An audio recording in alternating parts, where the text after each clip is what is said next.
So good evening, everyone. Welcome to the Community Commission for Public Safety and Accountability's first listening session regarding the Commission's search for the next superintendent of the Chicago Police Department. On July 15th, Chicago Police Superintendent Larry Snelling retired. The Community Commission for Public Safety and Accountability is now responsible for leading the search to find the next superintendent of the Chicago Police Department. The Commission has done this before. In 2023, the Commission led the search that resulted in the selection of Superintendent Snelling. By law, the Commission has 120 days from the date the vacancy occurs to select 3 candidates for the position.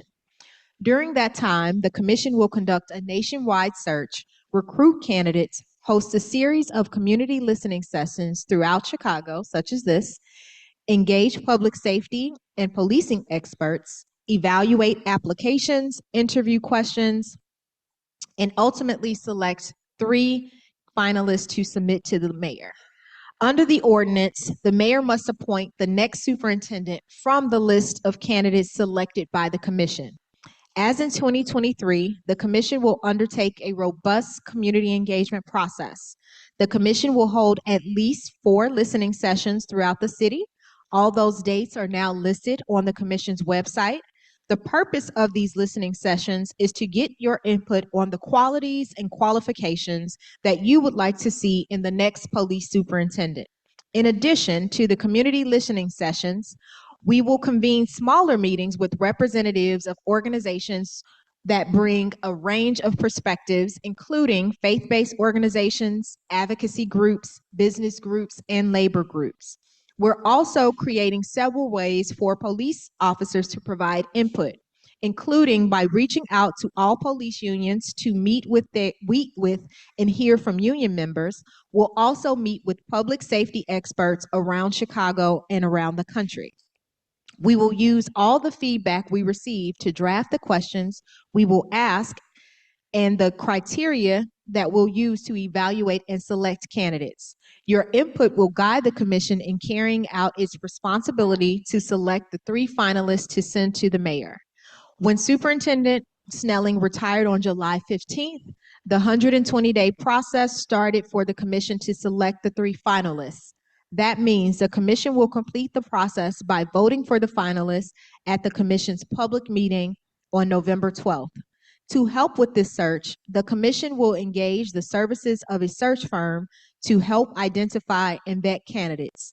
The commission voted earlier today on a firm to lead this search. Now I will ask Commissioner Wortham to talk about the format of tonight's meeting. Thank you, President Terry. Good evening, everyone. Tonight, we want to hear from you. We want to hear your thoughts. Of course, you're welcome to share whatever it is you'd like to share regarding the superintendent search and your thoughts regarding what you'd like to see in our next Chicago Police Department superintendent. But to aid in the discussion or in you sharing your thoughts, we wanted to share a couple of prompts that we hope might be helpful as you come to the microphone. You might want to consider the following questions. What qualities, characteristics, skills, and/or experiences would you like to see in Chicago's next police superintendent? And what public safety and policing issues should the next superintendent prioritize? Also, if you know what police district you live in and you're comfortable sharing that, please do share that with us because, again, we want to make sure that we're being completely inclusive of the diverse views of Chicagoans. We have allotted 2 minutes per speaker. We will be using your feedback as we finalize the criteria we will use to select the new superintendent. If we run out of time or you just prefer to submit your comments and feedback in writing, you can do that online by filling out our feedback form that can be found by using the QR code that's behind us on the screen. And with that, we will begin our public comments. So our first public comment is actually an online comment from Nick Kiku. Pardon me if we didn't get that right. Nick, can you hear us? He's not here? Okay. Also online, we have District Councilor Elise Edwards.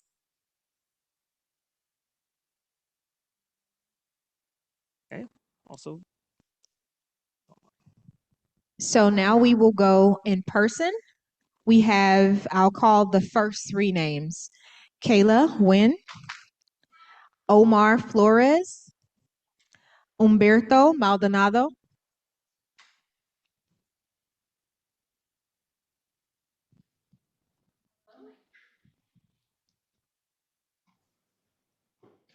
Hello? Okay. Hello, my name is Kaylin Nguyen. That's Kayla, last name N as in Nancy, G as in George, Uyen. I'm from the 9th Police District. I'd like the next police superintendent to prioritize ending CPD ICE collaboration. You know, on April 2nd, Superintendent Larry Snelling came up here at our special meeting and declared that CPDI's collaboration wasn't happening.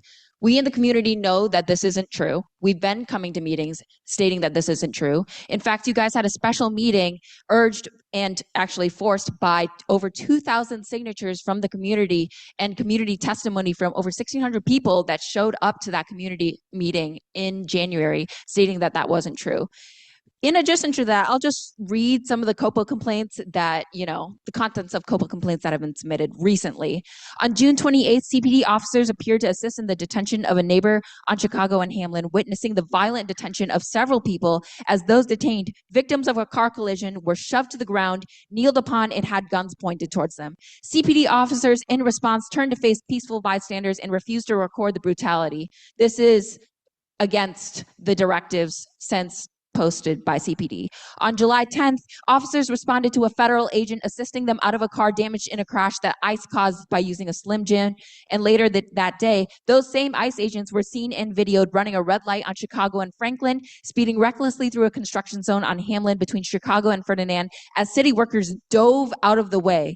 This caravan was escorted by a CPD squad car, and new police directives have been issued regarding CPD ICE collaboration.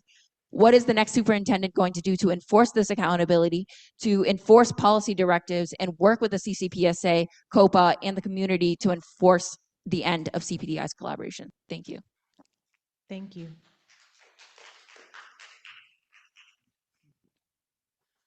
Hello, my name is Omar Flores. I live in the 10th district in between Little Village and Lawndale. I wanted to talk about my experiences with the last superintendent and what I would like to see with the next superintendent. Last April, we had a meeting with the superintendent to talk about ICPD collaboration, and our observation is that he was extremely dismissive and not willing to actually look at the issues that we are confronting him with. I've experienced CPD ICE collaboration myself. I saw it outside of the ISAP office in June. In October, I saw it just down the street from me on 27th and Whipple.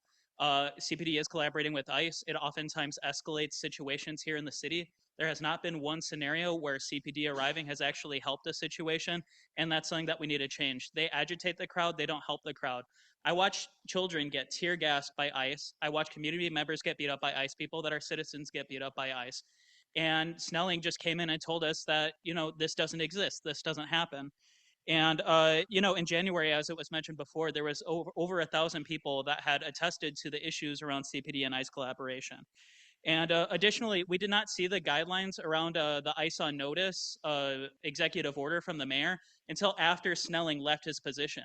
And so this is something that he had a lot of time to do, that was a demand from the community that he did not take seriously whatsoever. And so I don't want our next superintendent to be just as dismissive and to pretend that these issues don't exist. And honestly, I really don't feel comfortable with people like Commissioner Wortham leading the search for superintendent, because she's been just as dismissive as Snelling has been, and has completely been on the side of the police instead of on the side of the people. Additionally, I wanted to highlight the fact that at these meetings, the rules for public engagement have been much more strict than they should be. For working class folks that need to come here after work, it's extremely difficult to come a whole half hour before the meeting to be able to make a public comment. There should be public comment allowed to up until the meeting starts. And if you guys are actually looking for community engagement, you're not fostering the environment for that. Thank you. Thank you. Good evening. My name is Humberto Maldonado. I'm from the 19th district. Try to keep it short and sweet. I want to speak on behalf of my neighbors, friends, and of course other community members who share the same sentiment. I am saddened by the sudden departure of Larry Snelling. The law-abiding, hardworking, tax-paying residents of Chicago deserve and have the right to live in a safe city. Public safety doesn't have political affiliation. Public safety is common sense. I hope that this body can narrow it down to candidates that share the following values: that crime is illegal, that crime doesn't serve anybody in any community, and crime is against the law. And as a reminder, it is the responsibility of the Chicago Police Department to enforce that law. Thank you. Thank you. Our next three speakers, Daria Oliva, Alex Southern, Mara Lynn.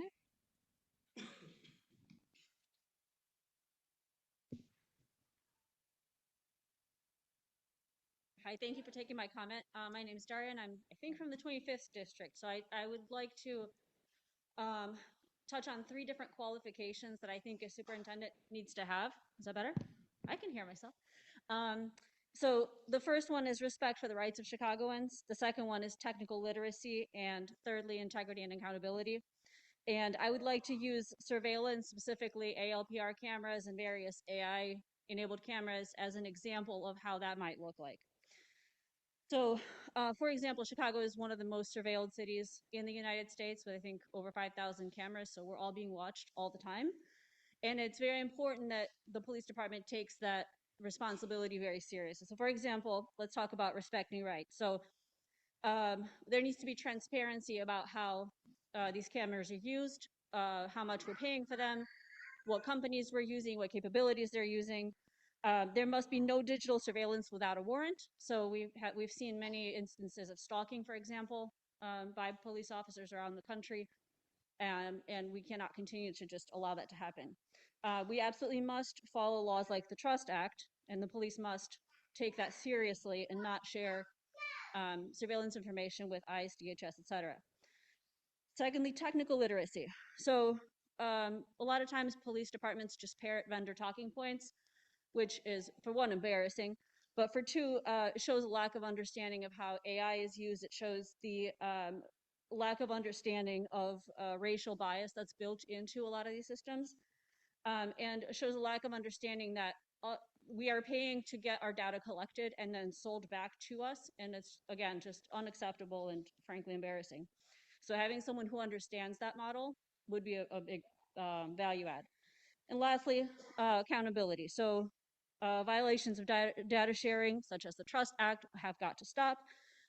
Stalking has got to be punished and not continue to be allowed. And so that is what I wanted to share with you. Thank you. Thank you.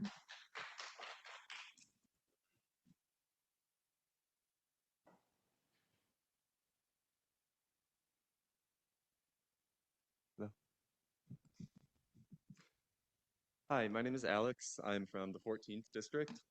And as I walk through my neighborhood, I see these opaque glass balls mounted to traffic lights, street signs, and buildings. They're staring back at me. I don't know who owns them, why they're watching me, what they're recording, or how that information is being used. But what I do know is that the police department that is allegedly there to protect us seems to be watching us in secret. They're watching us with automated license plate readers, also known as flock cameras. They collect extensive identifying data on every passing vehicle and, by extension, every person, regardless of whether the driver or their passengers or anyone walking by is suspected of any wrongdoing. This enables their clients, such as the Department of Homeland Security, to collaborate with law enforcement to kidnap our neighbors and endanger our communities. Local police around the country are performing database lookups for immigration-related searches as part of other ICE investigations. And in Illinois, that is a direct violation of the Trust Act. For years, surveillance companies have quietly pocketed over $37 million in Chicago taxpayer dollars. And since 2016, Chicago has authorized massive, fragmented taxpayer-funded budgets for projects centered on flock cameras and vehicle tracking systems. These multi-million-dollar contracts covering hardware, software, and maintenance are buried in obscure infrastructure budgets and discretionary ward accounts and manipulating taxpayers into unknowingly bankrolling their own surveillance. It's a staggering investment in turning streets and expressways into permanent tracking zones. We need someone in leadership who is committed to transparency and protecting our right to privacy.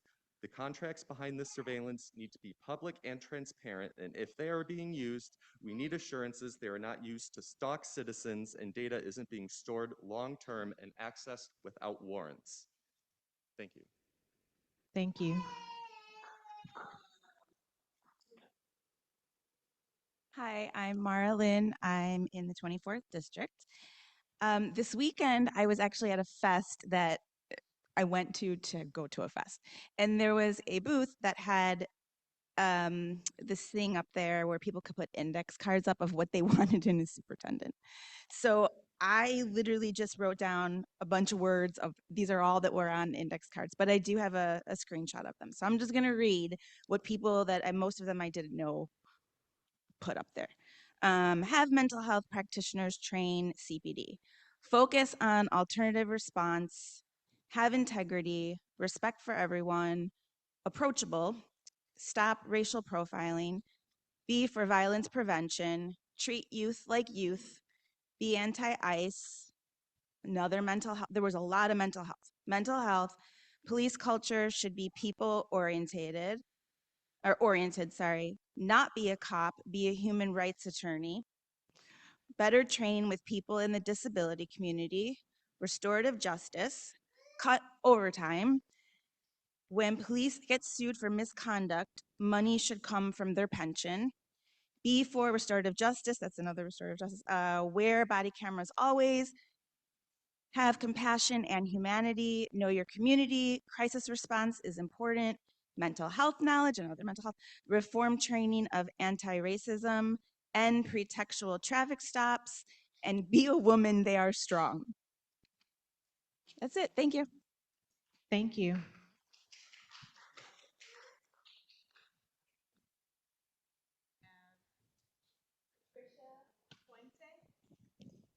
Pointe, Princess Shaw, Otto Richard.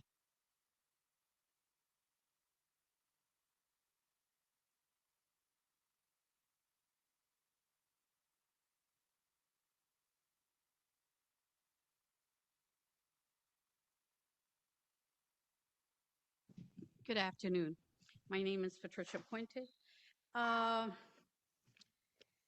Qualities that I am looking for is 90% of what our prior superintendent had. Excellent qualities. My respects for him. The other thing is they are using cameras, but why? Because they're trying to get the criminals. Because unfortunately, a lot of people, they do not report those criminals, but then they complain to the police and they want something done.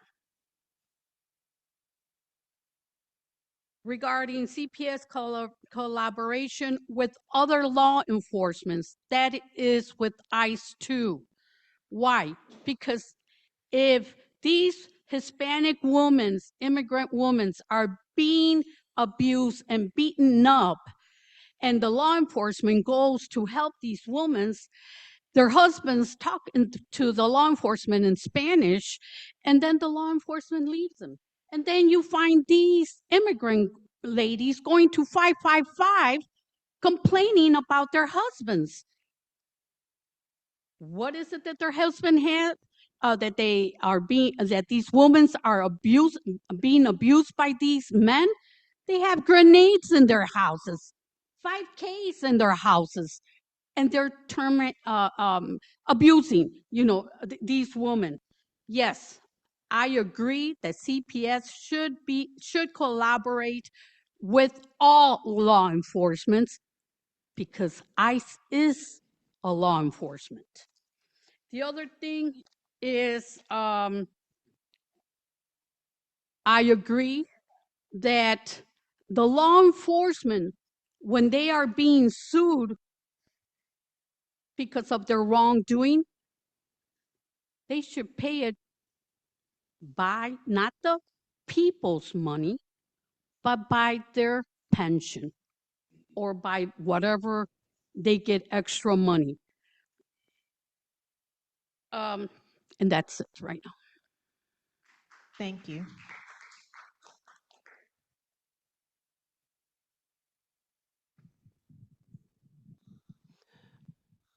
Good evening. Can you hear me? Okay. Good evening, everyone. The reason why I came up today is because, my name is Princess and the last name is Shaw. I am impartial of the 10th district, 11th district, 15th district, and 25th district. I have touched on about all of those actual police districts. And one thing I would want to potentially see for our new superintendent coming in is to be able to have a little bit more leadway when it comes to some of the old ideologies that's been going on for so quite some time. And what I mean by that is like, for prime example, our the police actually have a 2-year span where the commanders can only be in a district for 2 years. I feel like whomever put that in place way back when, I would really love to see our new superintendent come in and actually speak to that piece, as well as being able to speak to um, the old, I guess you want to say, police system that they have in place, because you have a lot of police officers that kind of dread having to do reports because of how long a report takes to get done. So being able to have those uncomfortable conversations and being okay with being in their role as a superintendent, because um, I feel like for us, with our police department in the city of Chicago, some of the things that they have in place, well, they may have worked very well back in the early 1950s and the 60s. Now it doesn't reflect the time that we live in. And I will say this in closing, it's like um, living in the Jetsons time where we have flying cars, but we're still trying to do prehistoric things like with the Flintstones. So I would just hope that our new superintendent would be all right with coming in, being vocal to a certain extent, that is not um, looked upon as trying to be a troublemaker, but at the same time, really pushing for an actual difference. Thank you. Thank you. Our next three speakers, well, before we do that, I want to go back to online. No, okay. Our next three speakers, Otto. Oh, yes, thank you. Yeah, my name's Otto Richard, and I I moved back here from Washington D.C. at the 1st of January, and I lived out there for about 4 years. But I spent 30 years working at the main post office in Chicago, and I would like to commend the Chicago Police Department for a job well done, for all the improvements they have made.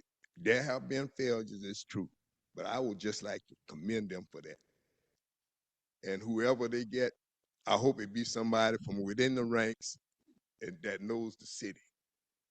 And that's all I have to say. Thank you. Our next three speakers, Danny Weathersby, District Counselor Brian Ransom, and Dwayne Truss.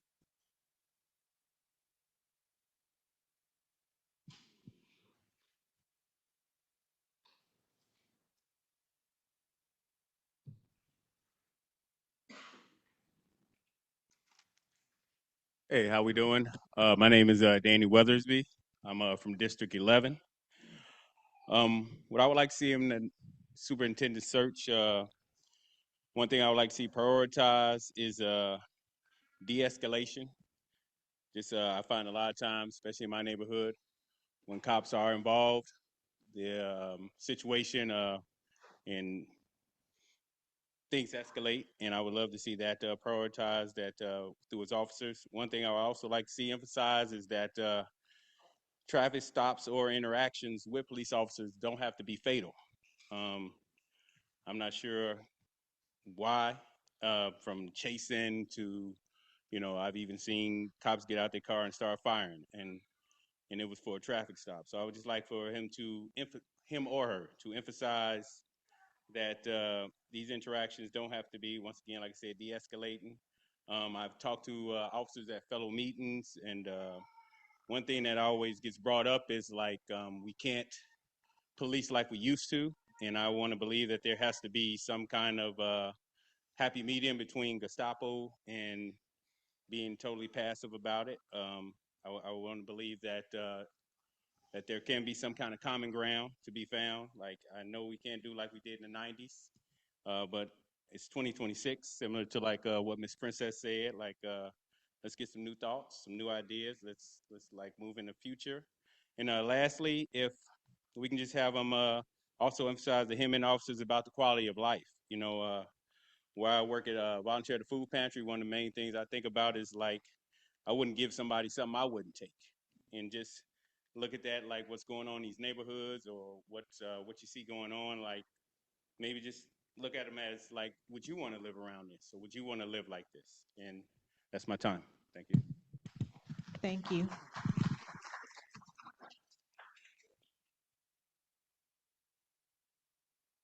Hey, everybody. There we go. We got to get a little bit taller. So I'm Brian Ramson. I'm one of the district council members for the 11th District Council. That's right to the west of us. One of the things I've noticed, I just started this work about 3 or 4 years ago. One of the things I've noticed is that, so Superintendent Snelling did a fantastic job. It's not a job I would want to do. It's very hard. A lot of different opinions coming from many different directions that he has to turn into solutions. So while I recognize that it's super difficult, though, I also understand, though, that there are still many problems that we still have to deal with. So the main issue is we've seen the numbers drop down in terms of the deaths and the violence and the crime, but my constituents, some of which are here today, don't really feel like their quality of life has improved. So we can talk about, less people are out here doing violent things to each other, but some of my neighbors are still too afraid to take their trash out, And these are folks who I live right next to, so I deal with the same thing. We had issues where we had drug dealers right in front of my house, and that has changed. But now those drug dealers have moved to the house up the block. So what I would really like to see for this new superintendent is someone who is committed to solving problems, but not just checking boxes. We've seen his compliance with the consent decree go up. But what I have not seen is the real idea of satisfying the spirit of the consent decree. We actually want solutions. We don't just want people checking boxes. So whoever you choose needs to actually be a problem solver. That's all I gotta say. Thank you.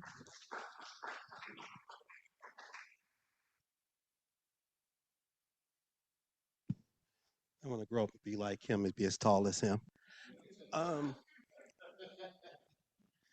Good evening. My name is Dwayne Truss. I live in the 25th District. Thank you, commissioners, for being here tonight and granting us the opportunity to have our voices heard. The first thing I always want to say when I come to something like this is like, if somebody was to walk up to you while you're entering your vehicle and put a loaded gun in your face, are you going to call the Ghostbusters? Or are you going to call CPD?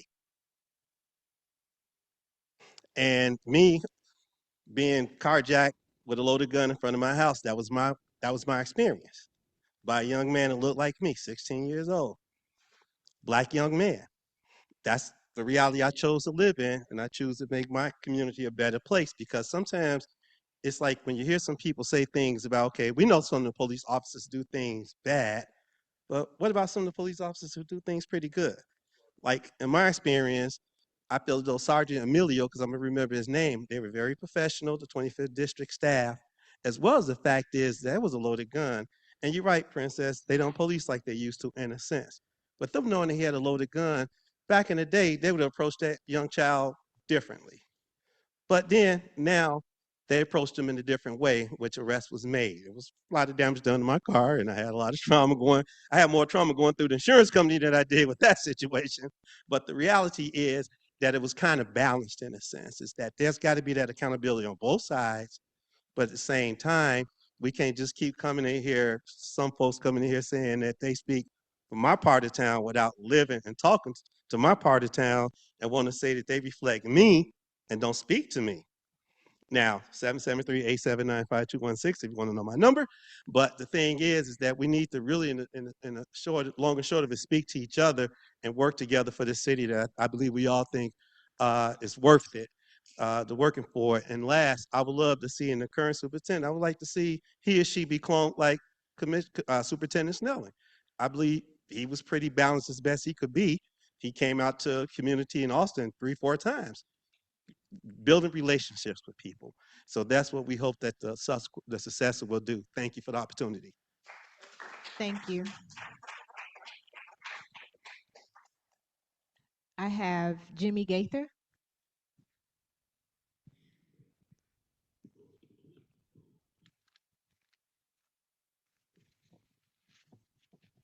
Good evening, everybody.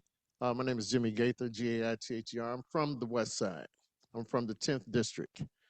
Um, I apologize for being late. I was trying to get here so I could listen to all the comments so I wouldn't have to be replicating what people have been saying. But my thing is about for the search, if you're looking for a superintendent, my thing is not to go outside because you got good people that know how to do with things within. You have a lot of officers that's knowledgeable about what goes on in the community and how to deal with the community, but not given the opportunity to, male or female. One thing in the 10th district, I would like to see officers of color of rank. I don't see a black lieutenant. I don't see a black captain or a black commander. And when I had the conversation with them, they told me it's more on the south end of North Lawndale, which is a little village. It's a heavier population of Hispanics. I get that. But I need to see people replicating who I am because it's a different connotation, a different conversation when I have a conversation with them as to blow me off, but to know what I'm talking about. So when it comes to the search, I would prefer to see someone from Chicago deal with the stuff in Chicago because you can't deal with somebody from Washington. They're a whole different demographic of people, different issues, same type of people. But the people that lives here know how to deal with the stuff that's going on here. Thank you. Thank you. Well, that was the last slip that I had, but I do, for anyone who has not previously spoken but would like to have 2 minutes to share their thoughts. Is there anyone who has not already spoken but would like to weigh in? Okay. Online? Do we have the people that registered?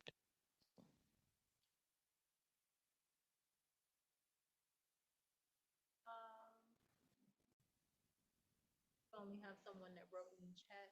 He didn't specify that he wants to speak out loud. Okay. No, I was trying to see if the people that registered. No. Okay. So one final opportunity. All right. Well, I would like to thank you all for joining us tonight. Your feedback is critically important to our work. To stay updated on the search, visit our website. We have a page dedicated to the superintendent search where you can fill out our feedback form. The commission's next regular meeting will be Thursday, August 27, 2026 at 6:30 p.m. The location is Morgan Park Academy, located at 2153 West 111th Street. At that meeting, also, we will give space for public comment around the superintendent search. And here are the following dates and locations of the additional superintendent listening sessions. On August 25th at 6:30, we'll be at Kennedy King High School, 6325 West 56th Street. Session 3 is going to be at Morgan Park Academy, which I've highlighted. Session 4 will be September 2nd at 6:30 p.m. at DePaul College Prep, 3300 North Campbell. And then the 5th session that's currently scheduled is going to be a virtual session, and that is going to be on September 10th of this year. Oh, and Kennedy High School. Thank you for I said Kennedy King, which is the college, Kennedy High School, for the August 25th session. So thank you all for being here this evening. Safe travels, and I hope that you all stay engaged. Have a good night.